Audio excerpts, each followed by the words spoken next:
Bonjour à toutes et à tous qui me rejoignent sur cette nouvelle vidéo. J'espère que vous allez bien. Alors, avant de commencer ma vidéo, je vous rappelle qu'il y a un jeu concours. Vous pouvez participer pour gagner l'un de mes livres. Pour cela, il faut que vous alliez dans mes vidéos et vous allez voir, il y a une vidéo où il y a marqué en gros jeu concours. Vous cliquez dessus, vous likez, vous partagez et puis surtout, vous laissez un commentaire pour que je puisse vous mettre dans le chapeau du tirage au sort. Ne soyez pas timide, tout le monde peut avoir cette chance de gagner ce livre que j'ai mis 4 années à, à, à tout simplement le mettre en vie. Le faire vivre, il est aujourd'hui matérialisé, j'en ai rêvé et j'ai réussi à le matérialiser et ça, c'est vraiment une de mes plus grandes batailles, avec moi-même. La bataille de la confiance en soi, bien sûr. Tout le monde a cette bataille un jour ou l'autre dans sa vie. Aujourd'hui, j'aimerais parler du lâcher-prise. Alors, vous allez me dire: «Waouh, elle reparle encore du lâcher-prise, de l'éveillé». Le lâcher-prise de l'éveillé, comment en fait être sûr que nous avons réellement lâché prise? Comment être sûr qu'on s'en remet réellement à Dieu? C'est tout simple, vous allez le ressentir à l'intérieur de votre être. Déjà, vous allez devenir beaucoup plus serein quant aux séparations avec votre jumeau ou votre jumelle. C'est-à-dire que lorsqu'il va y avoir une séparation, lorsqu'il va y avoir cette violence, eh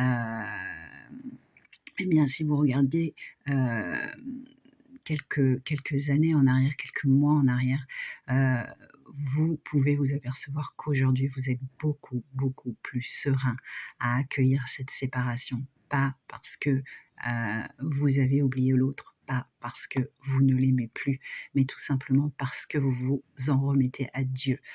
Le fait de vouloir forcer, le fait de vouloir à tout prix que cette relation prenne vie,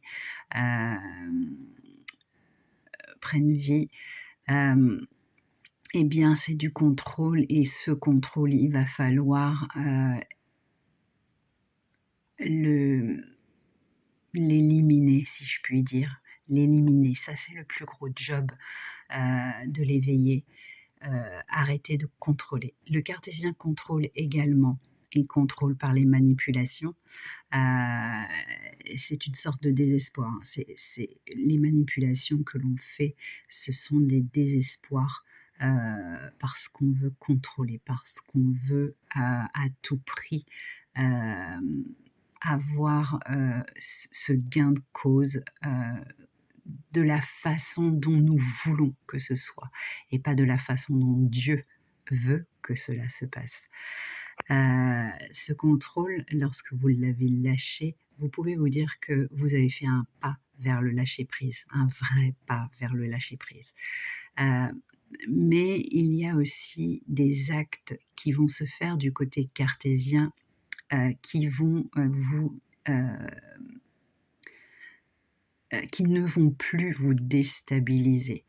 Moi, je me souviens, mon jumeau m'avait annoncé qu'il partait loin, très, très loin et je me souviens, avoir pensé, lâcher prise et je me suis réveillée en pleine nuit, heu, avec une crise d'angoisse, qui a été juste, à temps canalisée, hem, parce que, je croyais réellement qu'il allait partir et que c'était terminé. Ça a été, extrêmement violent pour moi à recevoir et hem, c'est vrai que, je me suis dit à l'intérieur, malgré que ma gardienne me disait: «C'est faux, il te ment», je n'écoutais pas et je me suis dit à l'intérieur, «Je vais mourir, je vais mourir», hem et là je me suis dit: OK, t'as pas lâché prise, c'est pas le vrai lâcher prise, va falloir travailler encore, encore et il sera là encore pour te tester, ils seront là encore pour te tester.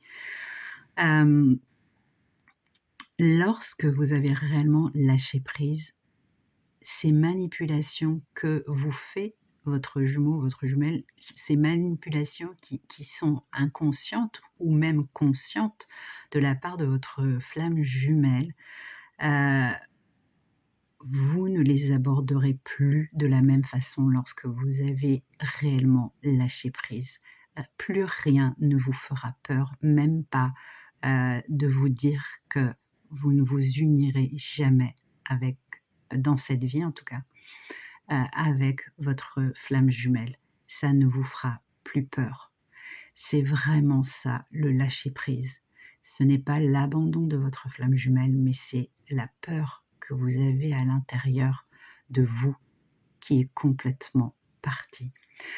Le cartésien va tout de même jouer la manipulation, va continuer d'essayer de manipuler en vous disant par exemple qu'il ira voir ailleurs, qu'il ne vous attendra pas, que ceci, cela, bla bla bla. Si vous regardez en arrière quelques années, je répète, ou quelques mois en arrière, ça vous mettait dans un état catastrophique, un état de stress interne, un état euh,